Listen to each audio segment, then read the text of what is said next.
No recuerdo exactamente cuándo empezó todo, pero sí sé el día en que dejó de parecer una simple historia de barrio. Fue el 22 de abril. En la colonia donde crecí, en las afueras de Santa Ana, había una casa que todos evitaban. No era grande ni particularmente vieja, pero tenía algo que no se podía explicar. Siempre parecía más oscura que las demás, incluso a pleno sol. Ahí vivía una mujer mayor. Nadie sabía exactamente cuántos años tenía. Algunos decían que había vivido ahí desde siempre. Otros decían cosas peores. Decían que no era una mujer normal, que hacía trabajos, que hablaba sola en las noches, que enterraba cosas en su patio. Yo nunca creí nada de eso, hasta que crecí. Cuando era niño pasaba frente a su casa casi todos los días. A veces la veía sentada en una silla de plástico, mirando la calle sin moverse, como si estuviera esperando a alguien. Nunca me habló, pero una vez, cuando yo tenía unos 10 años, juraría que me siguió con la mirada, incluso cuando ya había doblado la esquina. En ese momento no le di importancia. Los niños imaginan cosas, pero con el tiempo empezaron a pasar pequeños detalles que no supe explicar. Una tarde, durante vacaciones, salí en bicicleta con mi primo Daniel. Decidimos dar la vuelta larga del barrio, lo que implicaba pasar frente a su casa. Cuando íbamos cruzando, la vimos salir. Llevaba un recipiente metálico. Se detuvo en el patio y sin más, lo volcó hacia el suelo. Al principio pensamos que era basura, pero algo en la forma en que cayó nos hizo acercarnos un poco más. Ese fue el error, porque lo que vimos no era basura, eran restos de animales pequeños, partes oscuras, húmedas, huesos diminutos, piel, algo que aún goteaba. Daniel se quedó quieto. Yo salí corriendo. Sentí el estómago revuelto, la garganta cerrándose, el cuerpo rechazando lo que acababa de ver. Cuando volteé, él venía detrás de mí, pálido. No hablamos de eso en todo el camino de regreso, pero desde ese día evitamos esa calle. Pasaron los años, la vida siguió, la historia se volvió un recuerdo incómodo, hasta que murió. El día que la mujer falleció, todo el barrio lo supo en cuestión de horas. Su familia organizó el velorio afuera de la casa, ocupando parte de la calle. Sillas, velas, gente murmurando. Un ambiente pesado.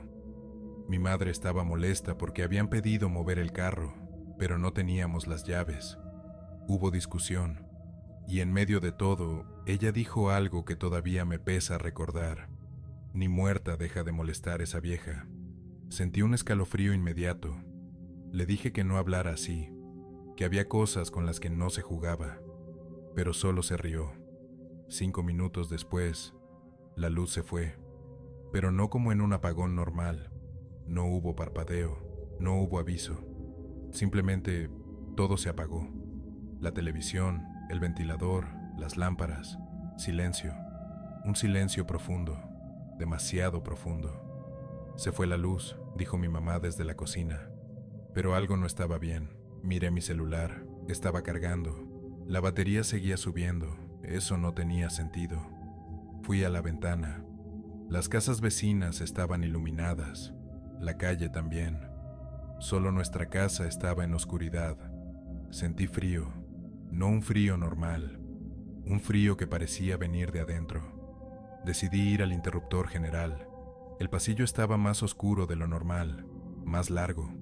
Cada paso sonaba extraño, como si el sonido no rebotara, como si algo lo absorbiera.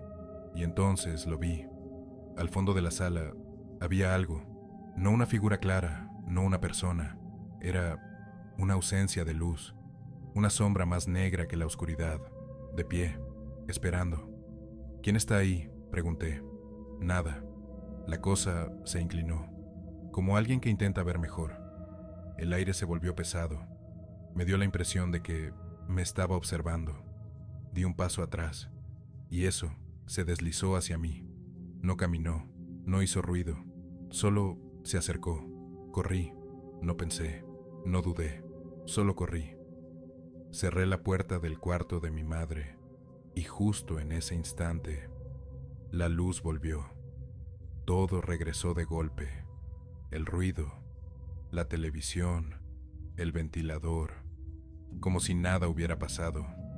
Pero algo sí había pasado. Cuando regresé a la sala, había tierra en el suelo, tierra negra, húmeda, recién removida. Y yo sabía que antes no estaba ahí. Esa noche no dormí. Pensé que eso sería todo, que había sido un susto, una coincidencia, algo psicológico. Pero no. 2 días después empezó el olor, un olor fuerte, viejo, como tabaco, pero más denso, más pesado, como si alguien hubiera estado fumando durante años en un lugar cerrado. Pregunté en casa. Nadie más lo percibía, solo yo. El olor aparecía en la noche, siempre en el mismo lugar, el pasillo, la tercera noche. Escuché pasos, lentos, arrastrados. Salí con el celular en la mano, la luz temblaba, el pasillo estaba vacío, pero el olor era más intenso que nunca. Entonces lo entendí. No se había ido, nunca se fue. Y lo peor es que esa cosa ya sabía que yo podía verla. Desde entonces hay noches en las que despierto sin razón. Miro hacia la puerta y aunque no siempre lo veo, sé que está ahí, esperando, observando, como aquella primera vez, cuando decidió acercarse.